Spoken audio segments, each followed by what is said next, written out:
दर्शक बंधु नमस्कार। Alok Jyoti all in one YouTube channel को स्वागत। आज 20 बड़ खबर सहित खुशीराम दर्शक बंधु चलतु आरंभ करवा खबर बंधु सबुदिन परी आज भी देखी नेबा मुख्य खबर। आवास योजना 2024 मागणा घर पर आसिला फॉर्म करंतु आवेदन पर्याय टिकेट कसरत अंक छिड़ुनी प्रदीपक विरोध में मानसों प्रार्थी करें बीजेपी। पंजाब में बीजेपी एकला लड़ब लोकसभा निर्वाचन मेंट हाथ पछकु नेले अकाली ओडिशा पर द्वितीय राज्य। बीजेपी को झटका पूर्वतन कैबिनेट मंत्री दलरू इस्तीफा। अरविंद केजरीवाल गिरफ्तारी नहीं आसिला अमेरिकार बयान जानतु कहूँ कौन। सुरंग सानो पुओ मनमत मिजेड़ी मिसिबे विधिवत भाव शंख धरिबे। 2047 सुधा विकसित भारत स्वप्न संपूर्ण निरर्थक रघुराम राजन। जबलपुर टाउन रे बोमा माड़ लगी रही उत्तेजना। षष्ठ पर्याय प्रार्थी तालिका जारी कला बीजेपी। कहा टिकेट कटिला कहार रहिला जानन। कोरापुट रे अल्टिला खमेश्वरी बस जड़े मृत 10 रु ऊर्ध्व आहत। भर्तृहरि बंधु मिलन रे सामिल हेले बीजेपी नेता। बीजेडी रु आसिले अनुभव महांती कौन मिलुची संकेत। राज्य में वृद्धि पाई तापमात्रा 30 और 31 रे वर्षार संभावना। एवं महिला एशिया कप जुलाई 21 रे भारत पाकिस्तान मुकाबला। दर्शक बंधु एमती 20 बचा बचा खबर रखा जाए। दर्शक बंधु वीडियोटी संपूर्ण देखंतु। आउ चैनल रे नुआ थिले सब्सक्राइब करी बेल आइकन को ऑल रे दबाई भल पाइबा स्वरूप गोटे गोटे लाइक रखिबा को भूलंतु नै। चलंतु संपूर्ण खबर आरंभ करिबा। देखिबा प्रथम संपूर्ण खबर। मागणा घर पर आसिला फॉर्म करंतु आवेदन। प्रधानमंत्री आवास योजना माध्यम रे एभली लोकंकु सहायता प्रदान करा जाउची जेउ माने घरटिए तयारी करिबा को आर्थिक भाव सक्षम नुहंती। एभली लोकंक पय आवास योजना माध्यम रे धनराशि प्रदान करा जाउची। हिताधिकारी एही योजनार लाभ उठाया पाई आवेदन करिपारिबे। एही योजना रे आवेदन करुथिबा व्यक्तिंक बयस अति कम रे 18 वर्ष होइतिबा आवश्यक। सेही बोली एही योजना रे शामिल हेबाकु सर्वाधिक बयस सीमा किछि नाही। मार्च 25 तारिख रु एही योजना रे शामिल हेबाकु आवेदन प्रक्रिया आरंभ होई सारी। देखिबा 2 नंबर खबर। प्रथम पर्याय रे टिकेट कसरत अंक छिड़ुनी प्रदीपक विरोध में मानसों प्रार्थी करिपारे बीजेडी। बीजेपी 18टी लोकसभा आसन निजर हेवीवेट नेता मानक प्रार्थी करिबा परे बीजेडी रो अड़ुआ बढ़िबारे लागिछि। प्रथम पर्याय भोट पाई बीजेडी पक्षरु प्रार्थी कसरत आरंभ होइछि सत किंतु अंक बिगड़बारे लगी। बीजेडी निजर गड़ गंजाम रे एबे बैकफुट रे बीजेडी छाड़ी बीजेपी रे सामिल होई ब्रह्मपुर संसदीय क्षेत्रु प्रार्थी होइतिबा प्रदीप पाणिग्राही एबे असंतुष्ट बीजेडी नेता मानकु घटाइबारे लागि। देखिबा 3 नंबर खबर। वरिष्ठ नेता मणिशंकर आयरंक टिकेट काटिला कांग्रेस। तांको स्थान रे काहाको मिलिला सुजोग। लोकसभा निर्वाचन पाई कांग्रेस जारी करथिबा सप्तम पर्याय निर्वाचन रे वेटरान नेता मणिशंकर आयरंक टिकेट काटी दैछि। पारंपरिक आसन महिला दुतुराई दल एथर नुआ चेहरा को प्रार्थी करिछि। वकील आर सुधा को प्रार्थी करा जायछि। सुधा वर्तमान राज्य महिला कांग्रेस अध्यक्ष रही। देखिबा परवर्ती खबर। पंजाब रे बीजेपी एकला लड़ब लोकसभा निर्वाचन मेंट पाई हाथ पछकु नेले अकाली ओडिशा पर द्वितीय राज्य। पंजाब रे बीजेपी को मेंट निमंते सहयोगी मिलिलेनी। ए पर्यंत लोकसभा निर्वाचन निमंते बीजेपी अकाली दल को साथी नेबा को उद्यम करथिला हेले एतिपाई सहमति होई पारलानी। एणु बीजेपी राज्यर समस्त 13टी जाक लोकसभा आसन रे एकाकी लड़ब बोली घोषणा करिछि। बीजेपी रो पंजाब प्रदेश अध्यक्ष सुनील झाकड़ मंगलवार एक वीडियो वार्ता रे एही घोषणा करिछि। 5 नंबर खबर। हिमाचल रे बीजेपी को झटका पूर्वतन कैबिनेट मंत्री दलर इस्तीफा। हिमाचल प्रदेश रे 4 लोकसभा आसन सहित विधानसभा 6टी आसन पाई उपनिर्वाचन हेबाकु जाउछि। एथिरे कांग्रेस रु आसीतिबा समस्त 6 जन पूर्वतन विधायकों को बीजेपी उपनिर्वाचन रे प्रार्थी करिछि। राज्य रे बीजेपी रो एही पदक्षेप परे पार्टी रे असंतोष देखा दैछि। बीजेपी रो तत्कालीन जयराम सरकार रे कैबिनेट मंत्री थिबा डॉक्टर रामलाल मार्कंडा मंगलवार बीजेपी रु इस्तीफा दैछन्ति। दर्शक बंधु परवर्ती बड़ खबर। केजरीवाल गिरफ्तारी नहीं आसिला अमेरिकार बयान जानतु कहिछि कौन। दिल्ली अबकारी नीति रे कथित अनियमिततार मनी लॉन्ड्रिंग मामला रे मुख्यमंत्री अरविंद केजरीवाल को प्रवर्तन निर्देशालय 21 मार्च गुरुवार गिरफ्त करथिला। केजरीवाल एबे 7 दिन अर्थात 28 मार्च पर्यंत ईडी रिमांड रे अछंती। एही पूरा प्रकरण उपरे आबे अमेरिका मध्य नजर रखी करिछि। अमेरिका वैदेशिक मंत्रालय आमे निरपेक्ष और समयबद्ध और पारदर्शी आईन प्रक्रिया निमंते भारत सरकार को प्रोत्साहित करुथिबा कहिछि। देखिबा परवर्ती खबर। ममता बनर्जी विरोध में असौजन्य मंतव्य दे विवाद रे बीजेपी नेता दिलीप घोष। असौजन्य कथा कही पूर्व अनेक थर विवाद घेरे को आसीथिबा बीजेपी पश्चिमबंग अमानिया तुंड दिलीप घोष पुणी थे चर्चा को आसिचंती। एथर सीधा मुख्यमंत्री ममता बनर्जी को टार्गेट करचंती दिलीप। मेदिनीपुर बीजेपी सांसद दिलीप घोष मुख्यमंत्री ममता बनर्जी विरोध में विवादीय टिप्पणी करचंती। अन्यपटे तृणमूल कांग्रेस नेत्री सुष्मिता देव दिलीप घोष मुख्यमंत्री ममता बनर्जी विरोध में विवादीय टिप्पणी करचंती। अन्यपटे तृणमूल कांग्रेस नेत्री सुष्मिता देव ଦେବ ଦିଲ୍ଲୀପ ଘୋଷଙ୍କ ମନ୍ତବ୍ୟର ଜବାବ ରଖିଛନ୍ତି। ସେ କହିଛନ୍ତି ଯେ ବିଜେପି ହତାଶ ହୋଇଯାଇଛି। ମମତାଙ୍କ ବିରୋଧରେ ମନ୍ତବ୍ୟ ଦେଇ ଦିଲ୍ଲୀପ ଭାରତୀୟ ପରମ୍ପରାକୁ ବିରୋଧ କରୁଛନ୍ତି ବୋଲି ସୁସ୍ମିତା କହିଛନ୍ତି। ବିଜେପି ବର୍ତ୍ତମାନ ଦେଶରେ ଥିବା ଜଣେ ମାତ୍ର ମହିଳା ମୁଖ୍ୟମନ୍ତ୍ରୀଙ୍କୁ ଅପମାନ କରିଛି। ଘୋଷଙ୍କର ବୟାନରୁ ଆର୍ଏସ୍ଏସ୍ ଆଭାସ ମିଳୁଛି ବୋଲି ସୁସ୍ମିତା କହିଛନ୍ତି। ଦର୍ଶକ ବନ୍ଧୁ, ଦେଖିବା ବଡ଼ ଖବର। ସୁରଙ୍କ ସାନ ପୁଅ ମନ୍ମଥ ବିଜେଡିରେ ମିଶିବେ, ବିଧିବଦ୍ଧ ଭାବେ ଶଙ୍ଖ ଧରିବେ। ବରିଷ୍ଠ କଂଗ୍ରେସ ନେତା ତଥା ଜଟଣୀ ବିଧାୟକ ସୁର ରାଉତରାୟଙ୍କ ସାନ ପୁଅ ମନ୍ମଥ ରାଉତରାୟ ମାର୍ଚ୍ଚ 27ରେ ବିଧିବଦ୍ଧ ଭାବେ ବିଜେଡିରେ ସାମିଲ ହେବେ। ନିଜର ବହୁ ସମର୍ଥକଙ୍କ ଗହଣରେ ମନ୍ମଥ ଶଙ୍ଖ ଧରିବେ। ପୂର୍ବରୁ ମନ୍ମଥ କଂଗ୍ରେସକୁ ଇସ୍ତଫା ଦେଇ ସାରିଥିବା ବେଳେ ସେ ଦଳ କେଉଁ ଦଳରୁ କେଉଁ ନିର୍ବାଚନ ଲଢ଼ିବେ ସେ ନେଇ ନାନା କଳ୍ପନା ଜଳ୍ପନା ପ୍ରକାଶ ପାଇଥିଲା। ତେବେ ଉକ୍ତ ଚର୍ଚ୍ଚା ଉପରେ ଏବେ ପୂର୍ଣ୍ଣଚ୍ଛେଦ ପଡ଼ିବାକୁ ଯାଉଛି। ପରିଶେଷରେ ମନ୍ମଥ ବିଜେଡିରେ ସାମିଲ ହେବେ ବୋଲି ସୂଚନା ମିଳିଛି। ଏନେଇ ଗଣମାଧ୍ୟମରେ ମଧ୍ୟ ରିପୋର୍ଟ ପ୍ରକାଶ ପାଇଛି। ଏଥିସହିତ ଏ ବାବଦରେ ମନ୍ମଥ ନିଜ ସୋସିଆଲ ମିଡିଆ ଆକାଉଣ୍ଟରେ ମଧ୍ୟ ସୂଚନା ଦେଇଥିବା କୁହାଯାଉଛି। ଦର୍ଶକ ବନ୍ଧୁ, ଦେଖିବା ପରବର୍ତ୍ତୀ ଖବର। 2047 ସୁଦ୍ଧା ବିକଶିତ ଭାରତର ସ୍ୱପ୍ନ ସମ୍ପୂର୍ଣ୍ଣ ନିରର୍ଥକ। ରଘୁରାମ ରାଜନ। ଦେଶରେ ଅର୍ଥନୈତିକ ବିକାଶକୁ ନେଇ ପୁଣି ଥରେ ଖୋଲାଖୋଲି ମତ ରଖିଛନ୍ତି ଆର୍ବିଆଇ ପୂର୍ବତନ ଗଭର୍ଣ୍ଣର ରଘୁରାମ ରାଜନ। ପ୍ରଧାନମନ୍ତ୍ରୀ ନରେନ୍ଦ୍ର ମୋଦି 2047 ସୁଦ୍ଧା ବିକଶିତ ଭାରତ ଯେଉଁ ସ୍ୱପ୍ନ ଦେଖାଉଛନ୍ତି ତାଙ୍କୁ ସମ୍ପୂର୍ଣ୍ଣ ଭୁଲ ବୋଲି କହିଛନ୍ତି ରାଜନ। ସେ କହିଛନ୍ତି ଯେ ଭାରତର ଆର୍ଥିକ ବିକାଶକୁ ନେଇ ଯେଉଁଭଳି ପ୍ରଚାର କରାଯାଉଛି ତାହା ବଡ଼ ଭୁଲ। ତାଙ୍କ ମତରେ ଦେଶରେ ଏକାଧିକ ଢାଞ୍ଚାଗତ ସମସ୍ୟା ରହିଛି ଯାହାର ସମାଧାନ କରିବା ନିହାତି ଆବଶ୍ୟକ।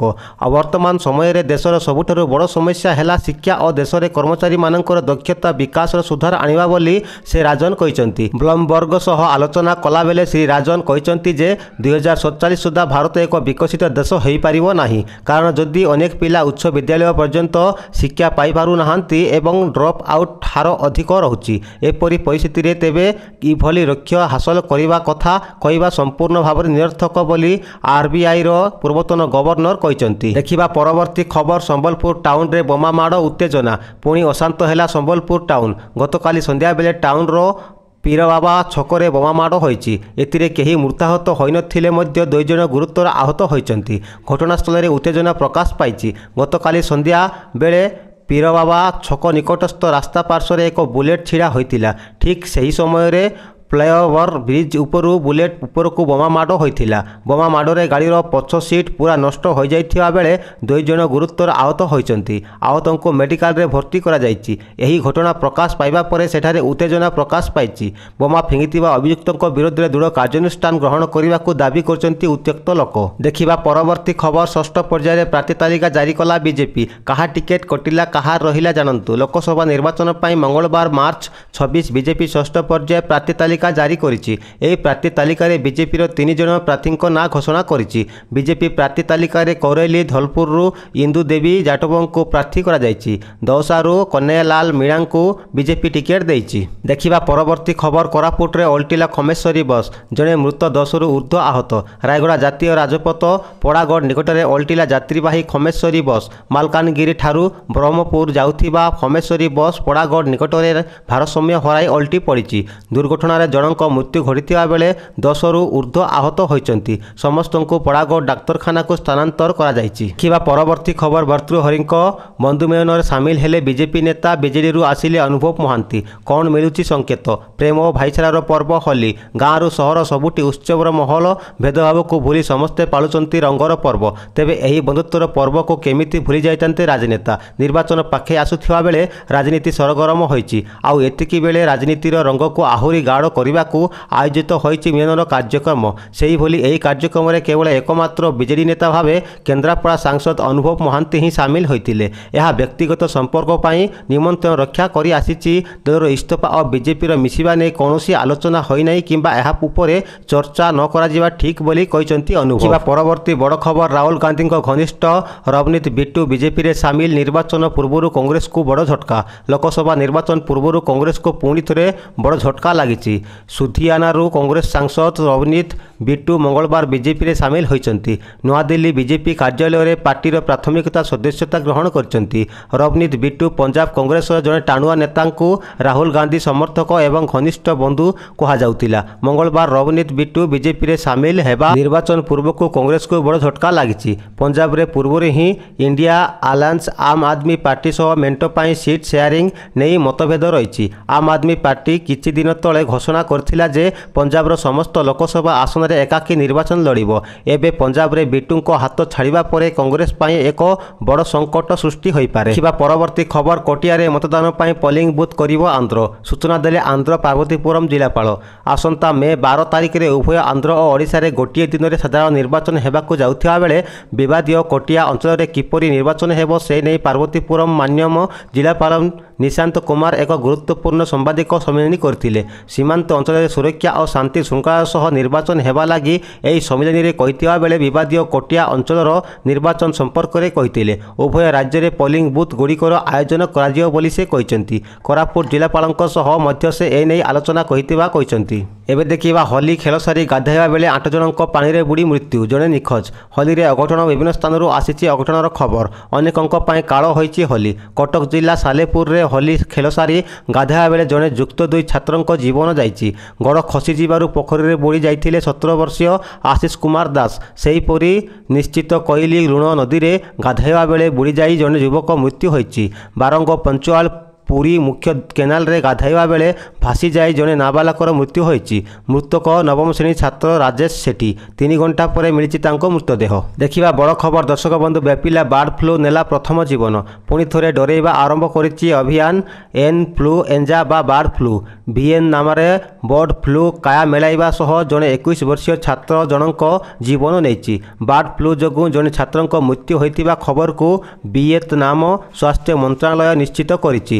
ମନ୍ତ୍ରଣାଳୟ କହିଛି ଯେ ଛାତ୍ର ଜଣଙ୍କ ନୋହା ତ୍ରାଙ୍ଗ ବିଶ୍ୱବିଦ୍ୟାଳୟରେ ପଢ଼ୁଥିଲେ। ମାର୍ଚ୍ଚ 23ରେ ଭାଇରସର ସବଟାଇପ୍ H5N1ରେ ତାଙ୍କର ଜୀବନ ଯାଇଛି। ଦେଶରେ ପ୍ରଥମ ଥର ପାଇଁ ବାର୍ଡ ଫ୍ଲୁ କାହାର ଜୀବନ ନେଇଛି। ଦେଖିବା ପରବର୍ତ୍ତୀ ଖବର, ଲୋକସଭା ନିର୍ବାଚନ ପାଇଁ କଂଗ୍ରେସ ଜାରି କଲା 7ମ ପର୍ଯ୍ୟାୟ ପ୍ରାର୍ଥୀ ତାଲିକା। ଆସନ୍ତା ମାସ 19 ତାରିଖରୁ ଲୋକସଭା ନିର୍ବାଚନ ପାଇଁ ଦେଶରେ 7ଟି ପର୍ଯ୍ୟାୟରେ ମତଦାନ ଆରମ୍ଭ ହେବ। ଏହାପରେ ଜୁନ୍ ମାସ 4 ତାରିଖରେ ନିର୍ବାଚନରେ ଫଳାଫଳ ଘୋଷଣା ହେବ। ତେବେ ନିର୍ବାଚନ ପାଇଁ ବିଭିନ୍ନ ଦଳମାନେ ବିଭିନ୍ନ ପର୍ଯ୍ୟାୟରେ ପ୍ରାର୍ଥୀ ତାଲିକା ଜାରି କରୁଥିବା ବେଳେ କଂଗ୍ରେସ ମଧ୍ୟ ଏ କ୍ଷେତ୍ରରେ ପଛରେ ପଡ଼ିନାହିଁ। ଗତ 25 ତାରିଖ ଦିନ ଦଳ ତାର 6ଠ ପର୍ଯ୍ୟାୟ ପ୍ରାର୍ଥୀ ତାଲିକା ଜାରି କରିଥିବା ବେଳେ ଗତକାଲି 7ମ ପର୍ଯ୍ୟାୟ ପ୍ରାର୍ଥୀ ତାଲିକା ଜାରି କରିଛି। ଦେଖିବା ପରବର୍ତ୍ତୀ ଖବର, ରାଜ୍ୟରେ ବୃଦ୍ଧି ପାଇଛି ତାପମାତ୍ରା, 30 ଓ 31ରେ ବର୍ଷା ସମ୍ଭାବନା। ରାଜ୍ୟରେ ଆଗାମୀ 2 ଦିନ ତାପମାତ୍ରା 2ରୁ 3 ଡିଗ୍ରୀ ପର୍ଯ୍ୟନ୍ତ ବଢ଼ିବାର ସମ୍ଭାବନା ରହିଛି। କିନ୍ତୁ 30 ତାରିଖରେ ଗୋଟିଏ ପଶ୍ଚିମା ଝଡ଼ ଆସିବାର ରହିଛି, ଯାହାର ପ୍ରଭାବରେ 30 ଓ 31 ତାରିଖରେ ରାଜ୍ୟର କେତେକ ସ୍ଥାନରେ ବର୍ଷା ହେବାର ସମ୍ଭାବନା ରହିଛି। ଏ ନେଇ ଭୁବନେଶ୍ୱର ଆଞ୍ଚଳିକ ପାଣିପାଗ କେନ୍ଦ୍ର ପକ୍ଷରୁ ପୂର୍ବାନୁମାନ କରାଯାଇଛି। 30 ତାରିଖରେ ବାଲେଶ୍ୱର, ମୟୂରଭଞ୍ଜ, କେନ୍ଦୁଝର, ସୁନ୍ଦରଗଡ଼, ଝାରସୁଗୁଡ଼ା ଓ ବରଗଡ଼ ଜିଲ୍ଲାରେ କେତେକ ସ୍ଥାନରେ ହାଲୁକାରୁ ମଧ୍ୟମ ଧରଣର ବର୍ଷା ହୋଇପାରେ। ସେହିପରି 31 ତାରିଖରେ ସୁନ୍ଦରଗଡ଼, କେନ୍ଦୁଝର, ମୟୂରଭଞ୍ଜ, ବାଲେଶ୍ୱର, ଭଦ୍ରକ, ଯାଜପୁର ଓ କେନ୍ଦୁଝର ଜିଲ୍ଲାରେ କେତେକ ସ୍ଥାନରେ ହାଲକାରୁ ମଧ୍ୟମ ଧରଣର ବର୍ଷା ହେବାର ସମ୍ଭାବନା ରହିଛି। ସେଥିପାଇଁ ସତର୍କ ସୂଚନା ଜାରି କରାଯାଇଛି। ଦର୍ଶକ ବନ୍ଧୁ, ଏବେ ଦେଖିବା ଆଜିର ଶେଷ ଖବର, ମହିଳା ଏସିଆ କପ୍ ଜୁଲାଇ 21ରେ ଭାରତ ପାକିସ୍ତାନ ମୁକାବିଲା। ଜୁଲାଇ ମାସରେ ଆରମ୍ଭ ହେବାକୁ ଯାଉଥିବା ମହିଳା ଏସିଆ କପ୍ ପାଇଁ ଆଜି Asian cricket council ACC match ସୂଚୀ ଜାରି କରିଛି। ସେପ୍ଟେମ୍ବର ଅକ୍ଟୋବର ମାସରେ T20 ବିଶ୍ୱକପ୍ ଆରମ୍ଭ ହେବାକୁ ଥିବା ବେଳେ ଜୁଲାଇ 19ରୁ 28 ଯାଏଁ ସମାନ ଫର୍ମାଟରେ ଏସିଆ କପ୍ ଅନୁଷ୍ଠିତ ହେବ। ଦର୍ଶକ ବନ୍ଧୁ, ଆଜି ପାଇଁ ଏତିକି। ଖବରଗୁଡ଼ିକ କେମିତି ଲାଗିଲା କମେଣ୍ଟରେ ମତାମତ ଦିଅନ୍ତୁ। ଚ୍ୟାନେଲରେ ନୂଆ ଥିଲେ ସବସ୍କ୍ରାଇବ୍ କରି ଗୋଟିଏ ଲାଇକ୍ କରିବାକୁ ଭୁଲନ୍ତୁ ନାହିଁ। ବିଦାୟ ଦିଅନ୍ତୁ, ନମସ୍କାର।